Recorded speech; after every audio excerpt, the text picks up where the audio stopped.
Since there are already a couple of people on, I'll start talking, I guess. I don't like when things are quiet.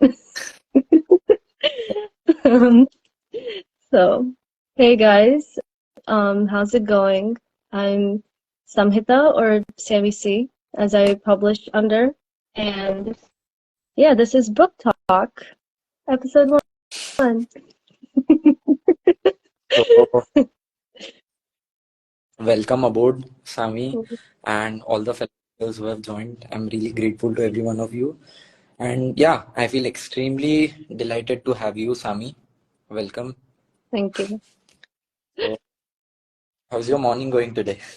My morning is going good. Oh yeah, by the way, people, I am in the States, so it is morning for me, night for him. Yeah, we're on opposite sides of the world, and it's amazing that we can still do this. 21st century tech people. Anyways, Yeah, my but morning is going good. It's been an interesting day, but it's good. What about you? I still bet my audience is more energetic than yours. Probably. Um, I think most of the people in our generation are night people, so yeah. Yeah. So, people, there's one thing that really intrigues me a lot that everyone has a backstory. Yeah. So Yes. start your backstory. What was your backstory? What made you write? So the first word that you wrote, what was the exact motivation that compelled you to write? Um, so writing in general. Um, so I guess I've always been into stories. When I was little, my first introduction to stories is I would be, getting ready for bed, and every night my dad, he would, most parents, they would pick up a storybook, flip through the pages, and read for you. He would tell me the Mahabharata from memory, which was amazing. And so that was my first introduction to stories, really. And then, of course, I got into TV, movies, all of that. So I've always been into stories, all forms of stories. There's film, there's song, there's painting, there's all forms of story. But I guess for me, words just made sense the most. Um, I used to write like short little poems, scenes when I was much younger, but it was always, for the most part, it was a hobby. I was a STEM girl. I wanted to go to MIT and be a mathematician. That obviously did not happen. Um, Life went on, and I realized that above everything else, writing was my passion. And that was the one thing that I just wanted to do the most.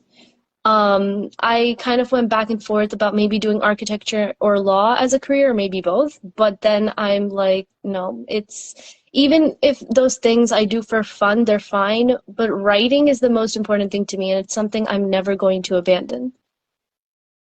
So that's actually an irony because people do writing as a hobby and the other careers. Yeah. So, So yeah.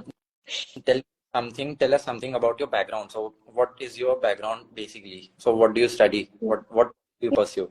Yeah, so I go to the Pennsylvania State University, the Erie campus, near Lake Erie. It's a beautiful place. My life, though, it revolves around three buildings. There's the dorm building, there's the main building with the cafe, the mail room, and all that, and then there's the classroom and library building, and I just keep walking between the three of them because they're next to each other. But I go there and I study creative writing. I'm pursuing a BA in creative writing, and with a minor in criminology. Mm-hmm. Yeah, so that's my educational current educational pursuit. I plan on earning up to a PhD and then becoming a professor. So that's my career plans. Yeah. I feel really envied to you right now because we can resonate, right? Hmm. I have a knack for writing, and this has always been a passion to me, but Hmm. I'm stuck solving formulas and stuff. So yeah, Yeah. for Sami, for those of you who don't know my education, so I'm pursuing my bachelor's in science. Yeah, Hmm. so the writing is next wanted career for me. Nice. Yeah, let's come to your. So Hmm. he has written a very, yeah, like her book is very interesting, and it is called When You Saved Me, Yeah, right? When You Saved Me. Um, So he is basically romantic fiction. yeah, so it's the actual genre that it goes under for like cataloging purposes officially, it is young adult romance, contemporary romance. I do on the cover though, it's written, and many people, reviewers and people who have read it have commented that it's actually romance-ish. I write on the cover. Where that came from is when this book was still in the draft process, I used to go to writing workshops. And I used to show my classmates, this one professor, my work, and they used to go through it. We used to give each other feedback. And I was telling this one friend about this story, who she herself hadn't read the work, but she was always involved, wanted to know more and more. Every time I wrote a chapter, I'd get it revised at the workshop, and then I'd tell her about it. And when I told her at the end of this first book, they're only going to be friends, then she told me, then, oh, so it's romance-ish. And I'm like, it just clicked. And I'm like, yes, that's exactly what it is. So I had to roll with it. And I even put it on the cover. This is very much, it's a romance, but it's also a story about friendship. And a lot of people, they've picked that up, and I'm really glad they did. It probably helped that I put an author's note in there saying that's what it's about. But, one thing though is, for me, this book, just as much as it's about the healing power of friendship, Okay. and that's not a phrase that I came up with. It's a phrase that some of my reviewers have come up with, and I give the credit to them. It's just as much about that as it is the power of a broken family. Mm-hmm. So many people that read the book, they put the emphasis on the two main characters, Damon and Rosalind. And it's probably because, yes, they are the two main characters. Their names are on the back cover. But if you really delve into it, you have Damon, who's both his parents are dead, and as far as we're concerned, he has no other family. He's abandoned the city that he spent most of his life on, and he comes back to this town where he has, a childhood. But he has to start fresh. Rosalind, however, her whole life is in this town. She knows everyone, and everyone knows her. So how is it that she feels just as isolated is a key concern of this book. This even comes up somewhere in the middle of it where he looks her in the eye and he tells her, "You're just as lonely as I am."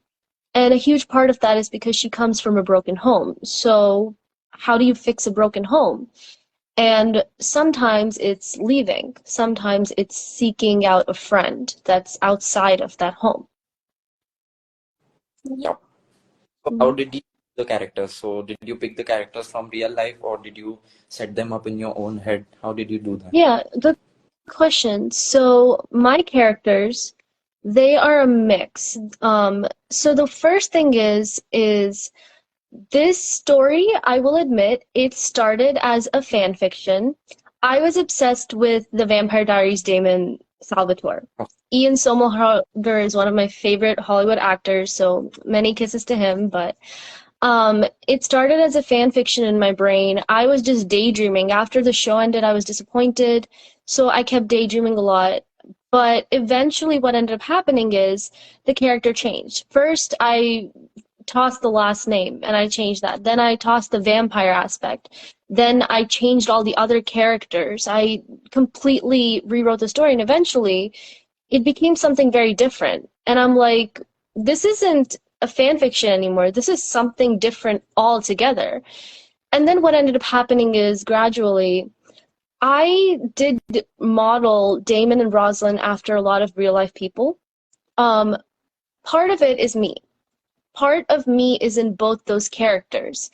In the dedication, I dedicate the book to these two friends, one of whom I say broke through my trust issues. okay. The trust issues that these characters have very much is a real thing I deal with. Rosalind's abandonment issues is a real thing I deal with. Mm. And then Damon's commitment issues is a real thing I deal with. So, yeah, a lot of this is me, but then it's also a lot of friends that I have in my real life, people I've grown up with, people I've met later in life. It's the problems that I see that real people face day in and day out in their relationships. I very much harnessed from that. I study psychology, and as part of my criminology minor, I feel that the human nature, the human psyche, it's fantastical. And a huge part of what I try to do in my writing is try to figure out, why do people do the things they do? What makes them tick? Why is it that certain relationships work out and certain don't? Um, and why is it certain people get along, certain don't? And so a huge part when I was writing this book is I was trying to think about all of that, trying to think, okay, how do we make this work? So yeah, those characters, they are hugely based on real life people, real life relationships, but they're all mixed and matched. They're meshed together. So you can't tell, oh, this is this person. Yeah. So you know what I think, something that I resonate to that, because Mhm. I think every artist, he or she leaves a cue of his own personality or his Mhm. own artwork. Yes, definitely. Let's suppose there's a painter, so he'll leave some cue of himself in his painting work. If Mhm. there's a director, so the movie he directs. So yeah, even in my book, Recoupled, Mhm. so I resonate to the protagonist a lot. So I kept myself in mind when I Mhm. framed that character, Mhm. and then I had a whom I kept in mind. So the second character of my story, he is called Ayan.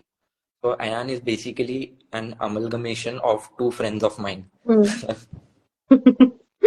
Nice. I'm not sure if I can name them right now, Right. but and recoupled is actually a total like, uh, we can say, decoupled has both platonic and Mhm. non relationships. Mhm. So there's this protagonist, Arjun. I don't want to give the spoiler right now, but yeah, there's Yes. protagonist Mhm. Arjun, and there are two more characters, Mhm. Nitya. So when I mention the platonic part of the relationship, there's a non-platonic relationship going on parallelly, Mhm. and actually brings a hook to the story. So people get hooked Okay. to the actually. And when you go halfway through the book, then Mhm. you're actually crazy to read it furthermore. Nice. Yeah. So yeah, your turn. Any questions for me? Yeah. So why did you, we've been talking about how some of our relationships in real life or people that we've seen have influenced our work, obviously. But we could have done that with any genre, I guess. So I know why I picked romance. It's because my entire life revolves around it. But how about you? Why did you choose romance as a genre? I think the reason why I chose romance is because there's no logic connected to romance, right? Mm. So if I Mm-hmm. would something like a psychology or a thriller to write, so I would have to think about a lot of logic in it. Mm. So a lot of logic, a lot of scope to making mistakes, and I wanted my first novel to be cute. So yeah, pretty much I Nice. thought romance, Mm-hmm. and that was the easiest thing because in India, uh, Mm-hmm. we are this over all this SRK thing and Bollywood era. Yeah. Yeah. Okay. So Nice. you were born and brought up in the States, or Yes. did you? Yes.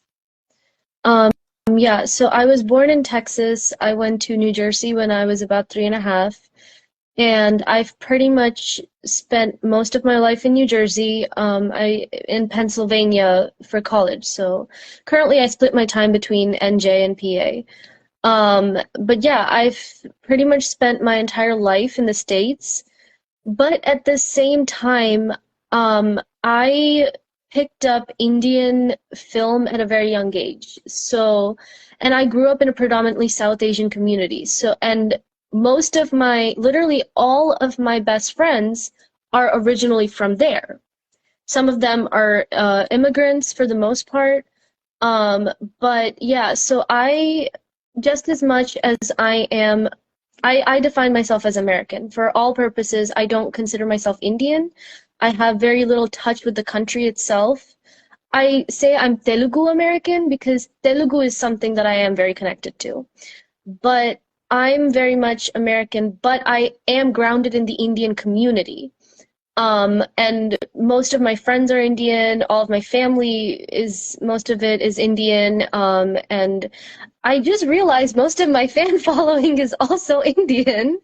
Literally, all these reviewers, they're all over there. I don't know how they got a hold of me, but it's awesome. I love it. Yeah. Yeah. So is that the reason you chose to name the characters as like in the American names? Yeah, I mean, so the names there because I mean they're white characters. That's just how it is. They're white characters. Damon is a mix of three European heritages. He's Spanish, Italian, French. Rosalind doesn't know what she is, although at the end of the book we find out who her biological parents are, so maybe we'll find out in the next book. But then there are a few characters who are traditional Caucasian, American, but we have a few characters who are African American. We have this one kid, he shows up at one point, he's from an Italian family. There is this one family who runs a Chinese restaurant. They are of Chinese heritage. But for the most part, this is a small town in Virginia where most of the people are white. It's that simple. That's how it is for this story, at least this first book. And so that's where the names come from, they're all American names, right? So there's this amazing thing that I want to tell you. Mm-hmm. A character from my book, I actually have taken it from real life, Mm-hmm. and he is a celebrity, to be honest. A Mm-hmm. celebrity, you can say, right? Mm-hmm. So, know him or not, but he is Pratham Mittal. Mm-hmm. He's an alumni of UPenn. Oh, nice. Yeah. Yeah. Well, UPenn is not Penn State. I attend Penn State. A lot of people make that mistake. It was really funny because when I told my family I got into Penn State, they got super excited. And they're like, wait, that's the Ivy. And I'm like, no, that's UPenn. They're two separate universities. But yeah, but that's really cool though. Nice. So I picked that character from Mm-hmm. UPenn, and Mm-hmm. actually comes to India in the story, and then things go around. Mm-hmm. And yeah, so when you said you are in Pennsylvania, that was the first thing Mm-hmm. that stuck. Nice. But UPenn is actually in Connecticut, right? No, it's in Pennsylvania. Okay. Yeah, UPenn stands for the University of Pennsylvania. So yeah, it's Pennsylvania. Mm-hmm. Yeah. Mm-hmm. So what blocks did you feel while you wrote? Like I still remember when I was writing, there was Mm-hmm. this one when I couldn't figure out what to write next. I was stuck in this writer's block, as we said. So Mm-hmm. Writer's block. Okay, so um, it's interesting because I mean, I wrote the first few chapters of this novel when I was 14, just three of them, and then I actually ended up like deleting all of them and starting rewriting when I was 16. I strongly felt that by the time I graduated high school, I would get this published. That didn't happen. I ended up publishing this the summer after my first year of college. And so why that happened is actually because there were a couple of things. The first thing is about the first 16 or 17 chapters, I got them workshopped with this group of writing students and this one professor through a school program. It was called Arts High. back in New Jersey, in Edison. And the thing is, it was so great to have this group of writers who, we all had such different genres we liked, different styles, but we could give each other strong feedback. My friends at school and everything, I can tell them, oh, this is the story, and they can give me feedback on the story. But as for the writing itself, the technical aspects, I needed a group of writers and readers with me. So that really, really helped. And then COVID hit. And then quarantine hit, and then our lives went to hell, and then workshop ended, and you see where this is going. I no longer had someone to look at my work on a regular basis and give me feedback.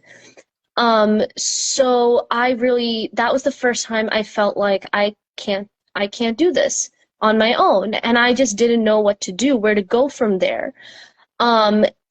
We had a couple of workshops online afterwards, but there were so few of them, and it just wasn't enough. And then, even after all of that, after the workshops ended, once I started college, I still had half the book left to write.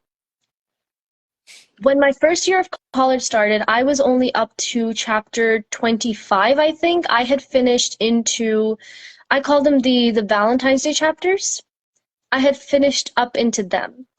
And so we were stuck in the book, we were stuck in February, and in my real life, it was October, and I was stuck there.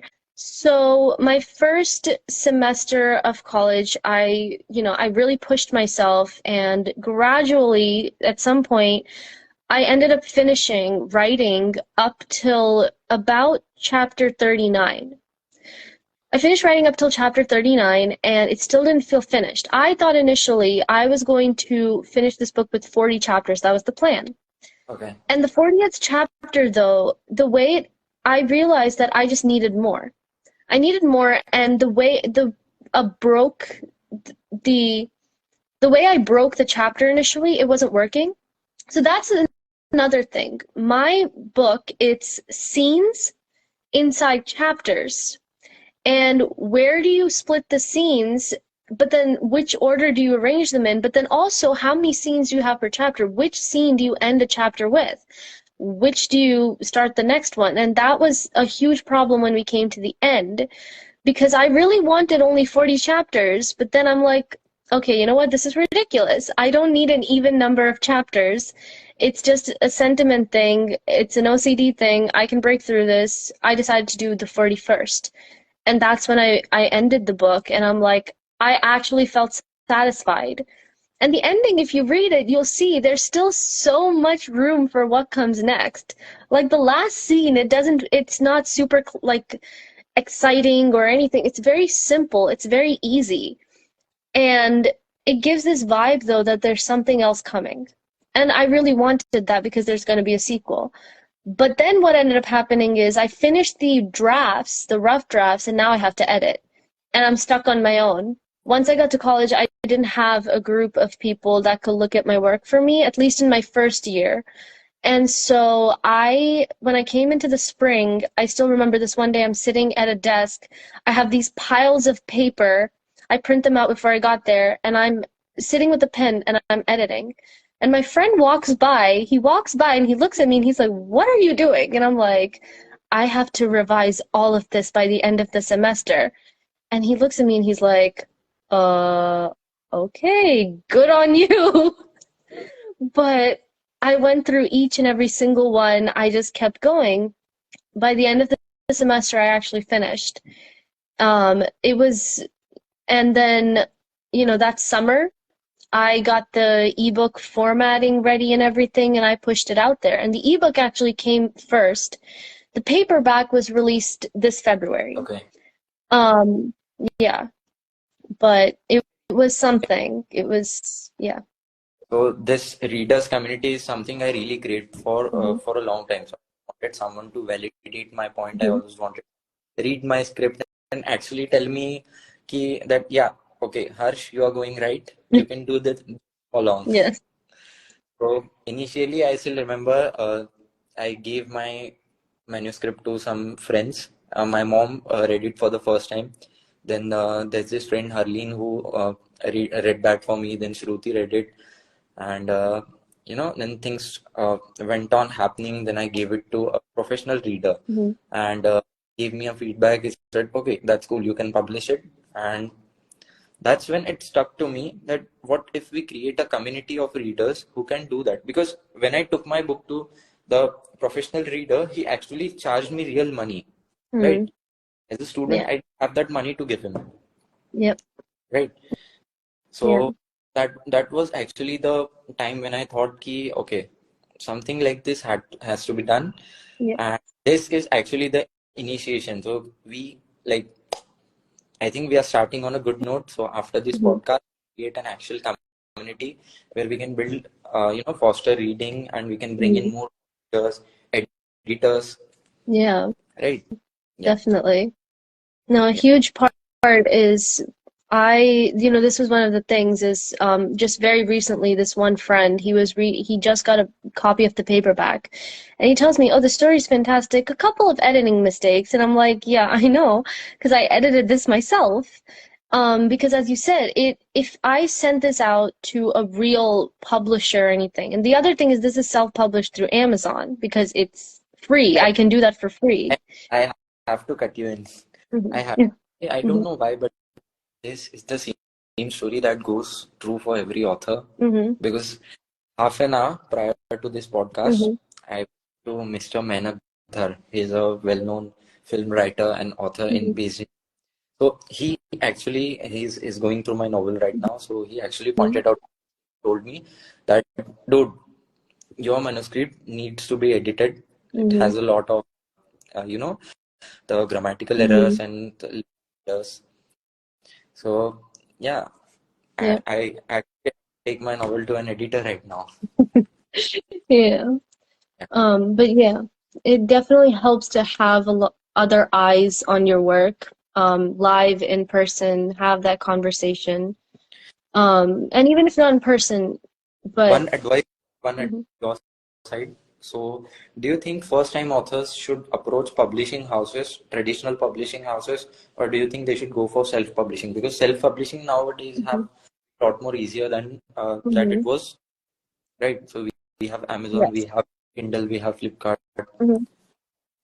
So, in order to answer this question, I'm going to recap a conversation I had with one of my professors at my university. This man is, I think, in his 60s or something, super learned. He's a poet, and he's a professor, and he does this thing. He never self-publishes, and he never even, um, basically the way he does this is he will write. He's constantly writing. Mhm. And all he does is he sends his work out for competitions. And he lets other people decide whether it should be published or not. And I told him that makes no sense. You're spending your whole life making this amazing work. People should get to read it. And he tells me, though, that that's just not how it works for him. And, it hit me that me and him, we have very different perspectives. Part of it is we come from very different, generations with different mindsets, access to technology and everything. But I also realized, this one other thing he said really made me think. He told me that this one person he knew, this one writer he knew, told him, anyone who publishes before 40 is a failure. And I'm like, that makes no sense. But what he was trying to get at is the older you are, the more experience you have with writing, the more you revise, the more you keep writing, is your writing gets better. But So, mhm, the young, the creative, the more creative you are. mhm. That's true too. So, I mean, to some extent, the way that I feel about this personally is I say each to their own.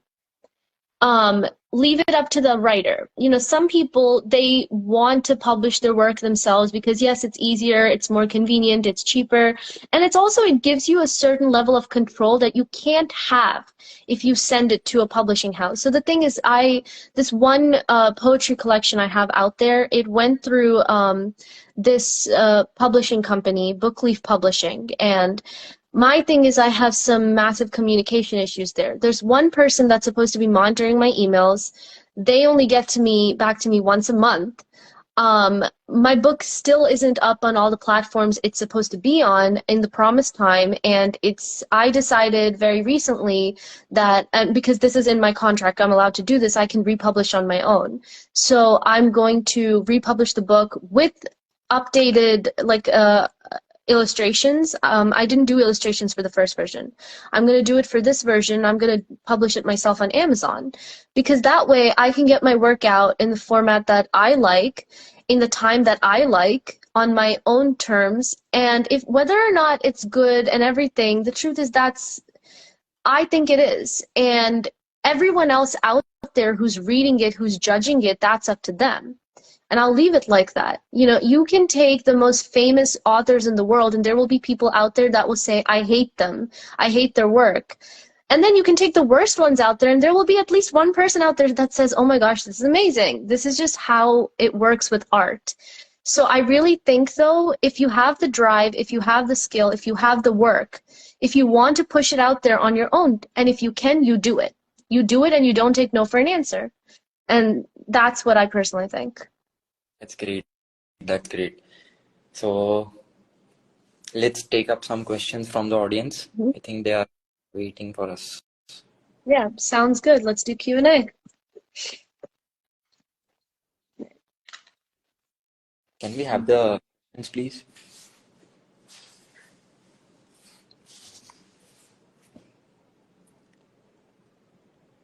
I think it says the comments are off.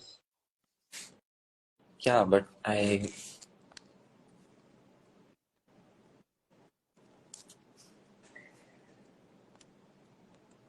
me do that. Just a minute.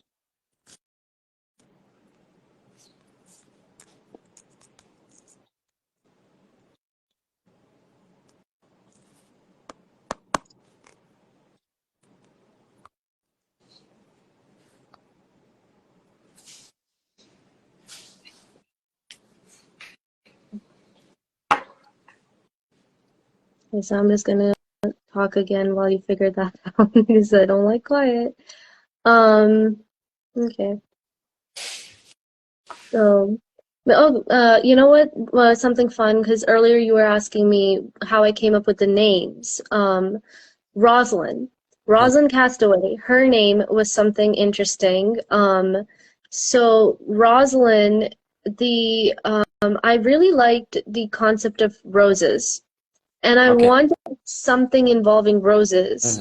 So, I was initially going to just name her Rose, and then it didn't feel right, and I just kept playing with it. There's this one website called Baby Names, and I use that a lot to find names when I'm stuck.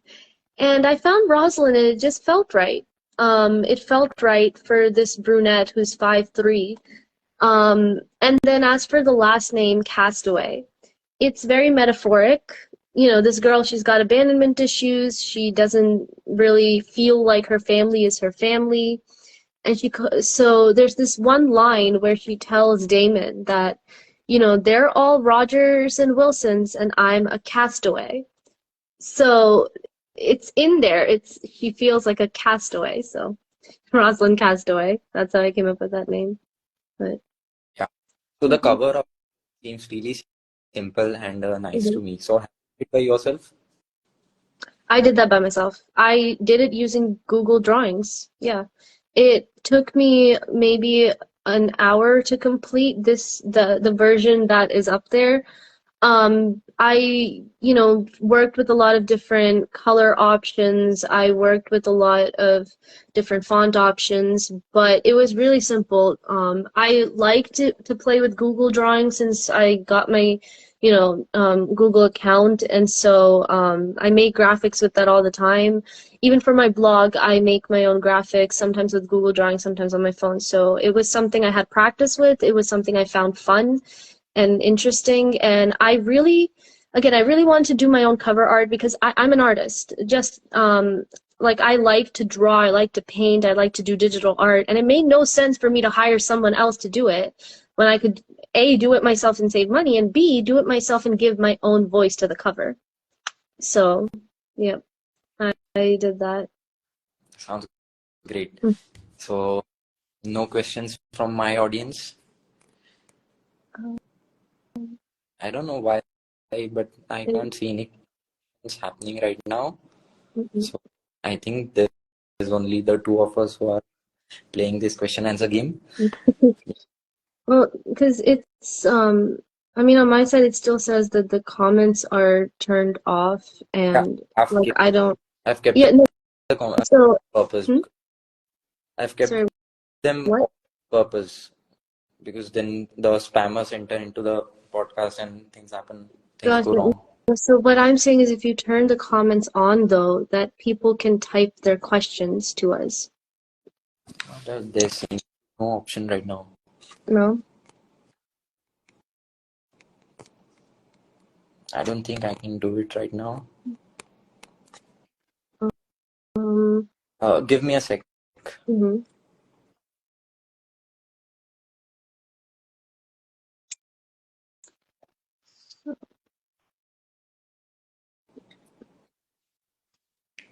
We can do that. There we go. Yeah. Now we can see if, I mean we can see your names. All right, so the comments are turned on. If you guys have any questions for me or Harsh about our work, about well, about us, anything, come on, start asking. Maybe we can wave at them. Yeah. Hola. Hola. Bonjour. Namaste. Bonjour. Vanakkam. Vadakkam. I was about to tell that. Namaskaram. So, Someone says, how are you, Harsh? I am good, Riya. How are you?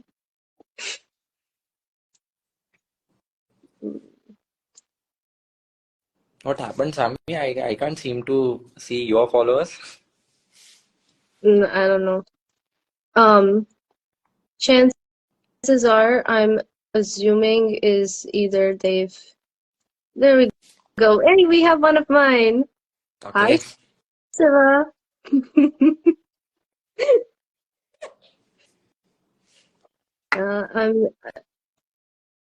I'm chances are, because as we discussed already, it's morning here. It's only 10:30 in the morning, and most of my people are either asleep or Mhm. in, yeah. So, Someone says, hello, Keshiva yes, Prasad. I think, that's my friend. Hi.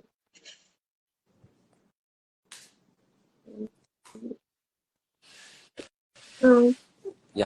someone you Uh, have, okay. I'm Gunjan Kela says, did you have any experience about your hard relationship? Oh, I have plenty, babe. I got plenty. So many stories, so many disasters. You can actually read all about them on my blog, midnightmochalatte.wordpress.com. Yeah. Talking about writing novels, what are the initial steps in both of your perspectives from Prinville T?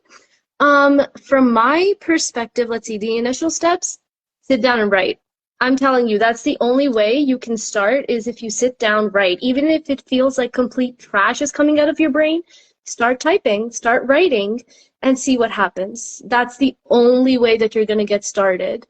What about you, Harsh? you started writing at 14, right? Well, this book, yes. This book I started writing at 14, yes. So I started writing 6 months ago. I wrote 1/4 of the book in Mm-hmm. 7 days. I was Wow. too excited for the book and I wrote the 1/4 of this in 7 days. And then Mm-hmm. stuck in this writer's block for almost 2 months, Mm-hmm. almost two. Then after 2 months, I realized that okay, I have worked so hard on the 1/4 part of this book. Maybe I can continue. So I almost wrote 15,000 words by then. Oh, wow. Yeah. Nice. So I did not want my efforts to go into drain. So I Mm-hmm. actually thought, let's continue this, continue Mm-hmm. writing. Worst Mm-hmm. case is writing the novel. Nobody will read it, Mm-hmm. but I'll at least of my own. I have an ownership. Mm-hmm. So I did that for almost 2 months, 2 or 3 months. Mm-hmm. So all in all, it Mm-hmm. wants to publish. So how to convince Oops. anyone to read? Very good question. Okay, so my thing is, most of my friends hate to read. This is true. Literally, my bestest friend in the world hates to read, and she tells me this on my face. But here's the thing is, and this was something I realized after all these reviewers started messaging me, is there are so many readers out there. They are, you just have to find them. And this is where marketing comes in. If it comes to how to convince a specific like person to read a book or whatever, or how to convince someone to read a specific book, here's the thing: there are different audiences for different material. Some people are gonna like the kinds of work you're doing, and others aren't. Like for example, me, you cannot force me to read nonfiction. It's not gonna happen unless it's for school. It's just not gonna happen. In my own time, I love to read romance and mystery, and that's just how I am. But some of my best friends, they love to read nonfiction, and you can't force them to read fiction. And so, one of the things is, rather than trying to convince someone to read your work, what you want to do is you want to find people out there that are already willing to read your work. And so all of this it's a lot of marketing. It's a lot of marketing, and you also have to build a lot of hype. You know, part of the reason me and Hirsch are doing this live video is because we're trying to market ourselves. We're trying to promote ourselves to you guys, you know, tell you about our work, give you some hints as to what it is, and let you decide, do you want to read it? And if it's interesting enough, people will read it. Yeah, Yep. I can see Bibliophilic has joined in. So, Hi, Kshitij. yeah, shout out to Kshitij. Kshitij has Yep. helped a lot. Yeah. Oh, another thing is reviewing. With bookstagrams have become super popular. So if you're a writer, get on Instagram, find bookstagrammers, get them to review your work. Because then, you know, I still remember the first reviewer, a shout out to Mansi Ramani. She was the first reviewer who reached out to me. I didn't know bookstagrams were a thing until she did that. And at first I was skeptical because she told me, you know, oh, $60 and you reimburse me for the book cost and I'll do this for you. And at first I was like, I wasn't sure. I just wasn't sure if this was something I should be spending my money on because $60, that's 6 orders of Chipotle for me. I could be eating Chipotle for 6 nights in a row. So, but I like, you know what? Why don't I try this? And then, you know, because she's already a part of a community of writers and readers, so then more reviewers found me, and then even more, and then even more. And it was amazing. And here's the thing, I realized that most of the people who do like to read their bookstagrammers because why not make money off of it? So chances are if you want to find people who are willing to read, you'll find the bookstagrammers.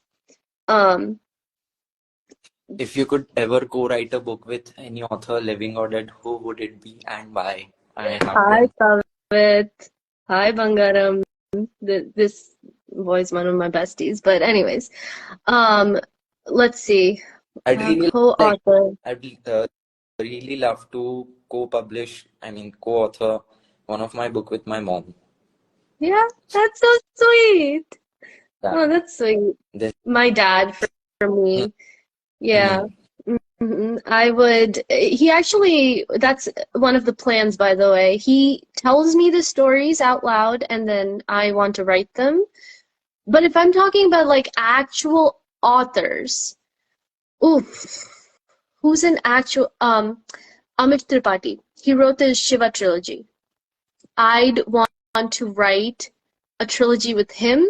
I'd probably want to do like sequels to the Shiva trilogy, or maybe even a whole, like revamp the whole thing, or maybe write one about Krishna, or even like take the whole entire Mahabharata and turn it into like, what if all these people were human first type thing, and nothing to do with like God and all that. I'd really want to do that. Let's see, we have Vineet saying, what do you guys think about reading books versus watching online web series? Okay, so here's the thing, there's no versus for me. I love all kinds of story forms. I like reading, I like watching movies. You wouldn't believe this, but I spend more time on Netflix than I do reading books. I just do. And some of my professors think, what are you doing with your life? And others say they're inspired by TV too. You don't have to choose. You really don't. Any form of art, any form of art can serve as inspiration, and you don't have to choose. Some, Um, someone asked me these questions mhm, that you ever have to choose between a web series, a movie, or a book. So what would you choose? So, I had this really silly answer कि I'll choose a book, mhm, and you know why? The reason was mhm, in 3 hours, a mhm. book in probably a month. So You know, one I have one the month of the mhm, Mhm. Yeah. yeah. No, yeah, I think time is one thing. I think a lot of people, the reason they prefer movies and TV is because it saves time. Honestly, this is a conversation that the characters in my book have. Rosalind and Damon are at the library. She loves to read and he hates it. And he tells her, how many books can you read in a week? Like, less than half, but you can watch so many movies in that time. But then she says, but it's just a different feeling and all of that. And it's a fun conversation. But, The smell of uh, the book. Yeah, you yeah. know that actually. And the feel. Oh, one thing is I hate hard covers. I love paperbacks. They have that a different feel to them. I don't know. I love them. Okay, so Kshitij is saying, huh? It says what unites people, armies, gold, flag, story, world more. There's nothing Yeah, in the world more powerful than a good story. Nothing can stop it. No enemy can defeat it. By Tyrion Lannister. I like that. I really like that. You know, this reminds me of something that my dad once told me. So my thing is, okay, my mom loves to give out Macy's gift cards to people when it's their birthdays. I hate that. I give out Barnes and Noble's gift cards, and then I make people give me Barnes and Noble's gift cards for my birthday. And like my dad, he once told me this when I told him, like, this is, I just, like books.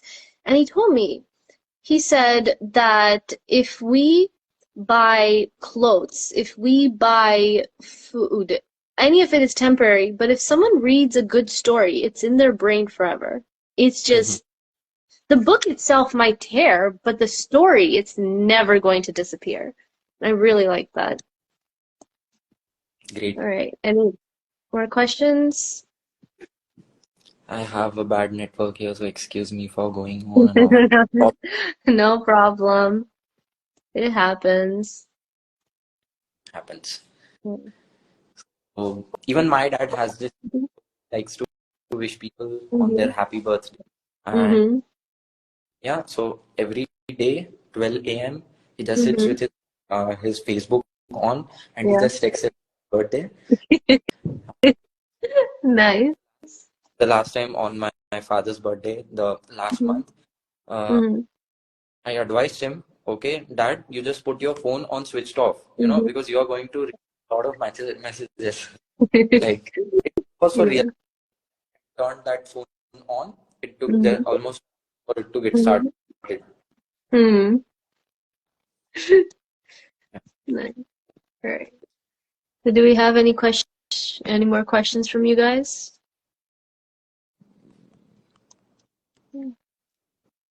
I think there are no more questions. Let me see if we missed some.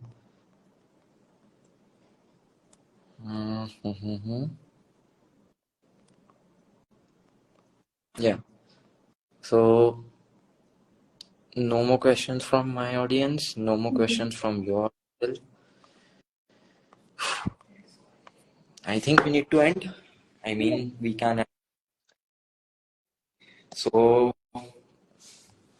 disclaimers. I'll put the link to Sami's book in the caption of this live, and I'll keep a link to the Oh, pre-registration of my own book. wait. So We have Kshitij asking, tell me about your future projects or books. Yeah, definitely. So my thing is, I'm constantly writing so much always, but my main two goals for this summer at least is I want at least a rough draft of the sequel to When You Saved Me. Oh, Um, yes. And I want to be able to have like a full rough draft in hand that I can start revising in the fall. So hopefully that'll be something that'll be out there maybe by next summer. And then this one other project that will be something I'm actually working on for my undergraduate thesis. I'll be doing a short story collection that it revolves around these two characters, Harban and Rupa. mm, So Harban Kaur and Rupa Rajput, and it's another age gap relationship. I'm obsessed with age gap relationships. I really am. Rupa, in the first story, she's 21, and Harban, he's 52. But there's gonna be stuff that goes down with them. So that's gonna be something I'm working on. The first story, it's completed. I sent it out to this competition where it won first prize in my university, and that really got me to want to write a series with it. So what about you? What work are you working on? I'll have to iterate to an older question to answer this. Hmm. So, Hmm. someone that if you ever want to co-author a book with a published author, so who will it be? Now Hmm. I want to write a book with this author, and Hmm. she writes she writes fiction or romantic Hmm. fiction, and people call her Samita. Oh, really? You want to work with me? Hey, yes, no, let's talk about that. After this live ends, we'll talk about that, definitely. It's, I'm up for it. yeah, Sounds good. my mom All has right. a life, Mm-hmm. so yeah, my mom says best wishes to both of you for your Mm-hmm. future. Thank, Oh, thank you. thank, thank Oh, you. thank you. That's so sweet of you, Auntie. What Um, would like to write other than relationship stuff? uh, I definitely want to do mystery. I do comedy. Comedy is something that is evident in every single thing I write. I cannot say a sentence with, like, I cannot do a conversation without being ironic or making a joke at least at one point. I love comedy, but mystery crime fiction. I really want to do that. What about you? I have not thought about this question in Hmm. particular. Yeah, uh, no, I think romance is the Yeah, niche for me. nice. Okay. So Shubham says, if you wanted to be part of a fantasy world, which one would it be? GOT, Harry Potter, or any other? Fantasy world, okay. I'm anything with mermaids. Anything with mermaids. I do want to be, that's one other thing I want to write. I want to write fantasy, and I'm actually planning on writing a series about mermaids because I'm obsessed with them since I was a kid. What about you? It's Harry Potter for me. Yeah, Yeah, nice. I'm a Potterhead. Nice, nice. Okay. Pavit says, if your book's main character were to come alive and spend a day with you, what mischief do you think they would get into? Oh my God. Damon and I, we would go on a joyride, and no, I would have Damon take me to New York, to his apartment. Yes, that's what I would do. Yes. Um, I would have, no, yeah, yeah. I would have to go on a long drive with me. Hmm. Nice. All right. What genre will you? No, Says, we already answered that. it says mermaids are evil, to be honest. Mermaids are evil. I mean, well, it depends on the lore, though, because the thing is, there are different like lores, and some of them they say that mermaids are these beautiful sirens and everything, but their voices are deadly, and they lure the seamen to the ships and crash them into the rocks. And but then there's a lot of more modern stories where mermaids are actually like a positive force, and they help the world. There is also this huge thing where these days, with when you think about mermaid fiction, I see in a lot of them that um lure parties and eat them. No, no eating in modern mermaids. A lot of mermaid stories these days is where you have the mermaids and the humans are the ones trying to destroy them. And honestly, I think these days mermaids are a metaphor for the environment. You know, we talk so much about how we're polluting the oceans and everything, and I think that's why people interpret mermaids this way these days, where mermaids aren't the villain, humans are, because we're the ones destroying nature. As far as I remember, the way Mhm. we pursue mermaids Mhm. is a beautiful woman who is sitting Mhm. there and waiting for people. Yeah, yeah. Right. So Mhm. I think we'll have to end. Mhm. Time permit us to continue much. We'll think upon the idea of when Yes. we a book sometime. Yep. Sounds good. Yeah. All right. So let's end this on a good note. Yep. So I Mhm. have an event fact to tell. So Mhm. when I think of a name to my book, Mhm. initially I was calling Ring Around the Roses, and Mhm. then someone told me कि this name is not, you know, Mhm. it's not change it. Yeah. The first name that came to my mind after A Ring Around the Roses was an author who couldn't think of a name to his novel. That's funny. No, but I think Recoupled is a great title, though. Actually, why don't we talk about that for a second? The titles of how we came up with those. I think can we expect audiobook versions? That's a good question. I'll work on that. I'll do that because a lot of people have been asking for that. Anyways, with the titles, first of all, Recoupled, I think it's a very catchy title. However you came up with that, the second you said that was the title, I'm like, oh, this seems like something I'd want to read. Like what does recoupled really mean? Um, so with my Love, novel, the title, I'd love to sorry, what? answer that. I'd love to answer that question that Hmm. what the world actually is and why did I think of a name like that. Hmm. But uh, answering that would really reveal the entire story. So I don't Yeah. want that. Okay. The spoiler alert. So So for read those the of book, read his book, and find out why it's called Recoupled. There we go. We'll end on that. Sounds yeah, good? Sounds good. okay. Bye bye everyone. Bye, everyone. Mwah.